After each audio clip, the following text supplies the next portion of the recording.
Έχεις αναρωτηθεί ποτέ αν υπάρχει πραγματικά ο Θεός? Δεν μπορείς να δεις το Θεό να στέκεται δίπλα σου και δεν μπορείς να τον αγγίξεις.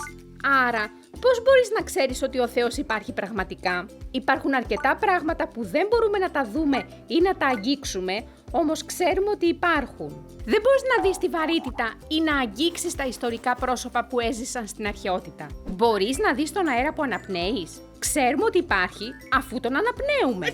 Γίτσες.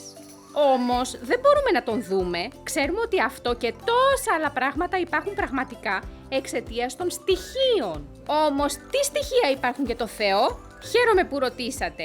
Υπάρχουν τόσα πολλά στοιχεία που δεν θα μπορούσαμε να τα ανακαλύψουμε όλα, ακόμα κι αν είχαμε εκατοντάδες χρόνια για να τα ερευνήσουμε. Αρχικά ας κοιτάξουμε στον ουρανό και ας σκεφτούμε κάτι μεγάλο.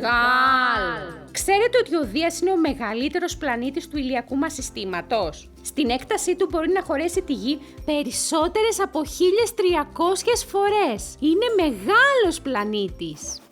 Εμένα είπες μεγάλο? Εννοώ μεγάλος με την καλή έννοια. Εντάξει, τότε όλα καλά. Συνέχισε. Ευχαριστώ. Τέλος πάντων, είναι καλό το ότι ο Δίας είναι τόσο μεγάλος. Το μεγάλο μέγεθος του Δία προκαλεί την έλξη αστεροειδών προς αυτόν, που αλλιώς θα κατευθύνονταν προς τη Γη. Είμαι πολύ εντυπωσιακός, Ναι, είσαι εκπληκτικός. Και αυτό είναι στοιχείο ότι είσαι σχεδιασμένος. Σκέψου το. Όταν βλέπετε ένα κτίριο, πιστεύετε ότι δημιουργήθηκε από μόνο του ή ότι κάποιος το έχτισε? Ο Δίας και όλοι οι άλλοι καταπληκτικοί πλανήτες, τα αστέρια και οι γαλαξίες στο σύμπαν είναι πολύ πιο πολύπλοκοι από ένα κτίριο. Είναι στοιχείο ότι υπάρχει κάποιος εκεί έξω που τα δημιούργησε. Κάποιος ιδιαίτερα έξυπνος και ιδιαίτερα καταπληκτικός. Ο Δίας είναι πάρα πολύ μεγάλος, αλλά τώρα σκεφτούμε μικρά πράγματα. Άλλο ένα τρανό στοιχείο για το Θεό μπορούμε να το δούμε σε κάτι τόσο μικρό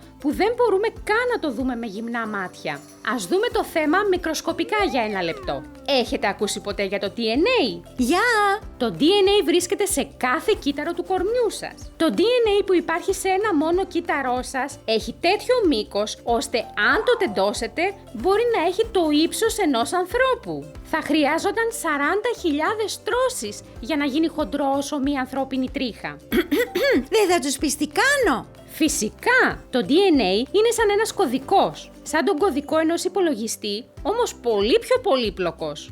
Ναι, αποθηκεύω τις πληροφορίες που λένε τι χρώμα είναι τα μάτια σου, αν είναι τα μαλλιά σου σγουρά ή ίσια, αν είσαι αγόρι ή κορίτσι και πολλά άλλα. Χρησιμοποιώ αυτές τις πληροφορίες για να βοηθώ το σώμα σου να θεραπεύεται και να αυξάνεται. Σε ευχαριστώ που με άφησες να τους πω για σένα. Κανένα πρόβλημα. Δεν υπάρχει κανένας που κοιτάει έναν υπολογιστή και πιστεύει ότι δημιουργήθηκε από μόνος του. Ο εκπληκτικός σχεδιασμός του DNA μας αποδεικνύει ότι υπάρχει ο Θεός που σχεδίασε τα πάντα. Θυμηθείτε την ερώτηση με την οποία ξεκινήσαμε. Υπάρχει Θεός? Τι δείχνουν τα στοιχεία? Ο σχεδιασμός στο σύμπαν γύρω μας, από τον τεράστιο Δία μέχρι και το εξαιρετικά μικρό DNA, είναι όλα λόγοι για τους οποίους μπορείς να πεις με βεβαιότητα «Ναι, υπάρχει Θεός».